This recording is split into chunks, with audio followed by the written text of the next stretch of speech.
Esther முன்னுரை.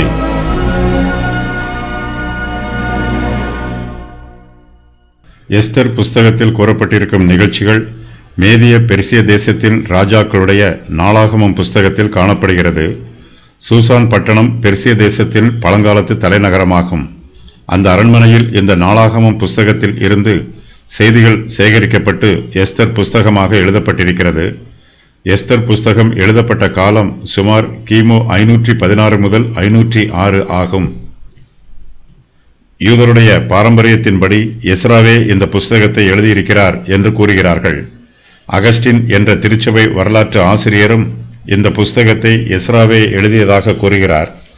Ezra பிரதான ஜெப ஆலயத்தை ஸ்தாபித்து அதன் தலைவராக இருந்தார்.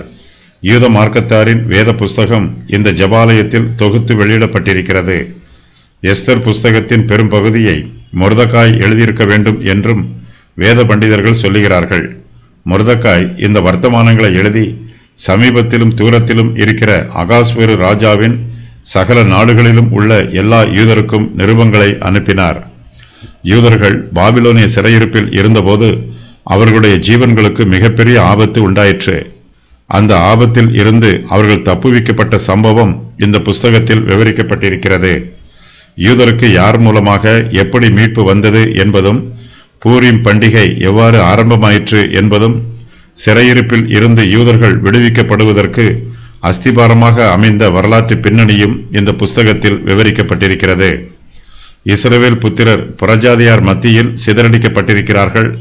கர்த்தர் தம்முடைய தெய்வீக கிருபைகளையும் பராமரிப்புகளையும் அவர்களுக்கும் வெளிப்படுத்துகிறார். இஸ்ரவேல் ஜனத்தார் அடிக்கப்படுவதற்கு நியமிக்கப்பட்ட ஆடுகளைப் போல இருந்தாலும் கர்த்தரோ தம்முடைய இரக்கத்தினால் அவர்களை பாதுகாக்கிறார். எஸ்தர் புஸ்தகத்தில் யூதருக்கு விரோதமாக போடப்பட்ட சதித்திட்டமும் கர்த்தர் தம்முடைய கிருபையினால் அந்த சதியை முறியடித்ததும் எழுதப்பட்டிருக்கிறது.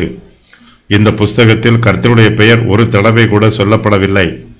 தேவனுடைய பெயர் சொல்லப்படாவிட்டாலும் தேவனுடைய விரல் இஸ்ரவேல் புத்திரரை பாதுகாக்கிறது. அந்த விரலே அவர்களை வழி நடத்துகிறது. ஆமான் இஸ்ரவேல் ஜனத்திற்கு விரோதமாக சதி பண்ணுகிறான்.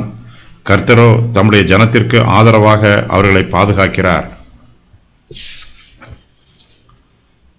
எஸ்தர் பெர்சியா தேசத்திற்கு ராஜாத்தி ஆகிறாள்.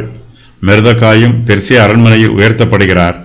யூதா ஜனங்களை அழிவில் இருந்து மீட்பதற்கு கர்த்தர் இவர்கள் இருவரையும் தம்முடைய கருவிகளாக பயன்படுத்துகிறார். அமலேக்கியனாகிய ஆமான் யூதா ஜனத்திற்கு விரோதமாக சதி பண்ணுகிறான். எல்லா யூதர்களையும் அழிக்க வேண்டும் என்று திட்டமிடுகிறான். தன்னுடைய சதி திட்டத்திற்கு ஆமான் பெர்சியா தேசத்து ராஜாவின் அனுமதியையும் பெற்றுக்கொள்கிறான். யூதர்கள் மிகுந்த நெருக்கத்தில் இருக்கிறார்கள். ஆமான் தன்னுடைய பெருமையினாலும் ஆணவத்தினாலும் மொர்தெகாயை கொன்று போட வேண்டும் என்று திட்டமிடுகிறான். ஆமானின் திட்டம் தோற்று போகிறது. ஆமான் யூதா ஜனத்தாருக்கு விரோதமாக சதித்திட்டம் போடுகிறான். அவனுடைய சதித்திட்டம் முறியடிக்கப்படுகிறது. கர்த்தர் தங்களை அழிவில் இருந்து மீட்டுக் கொண்டதை நினைவு கூறும் வண்ணமாக இஸ்ரவேல் ஜனத்தார் பூரீம் பண்டிகையை ஆசரிக்கிறார்கள்.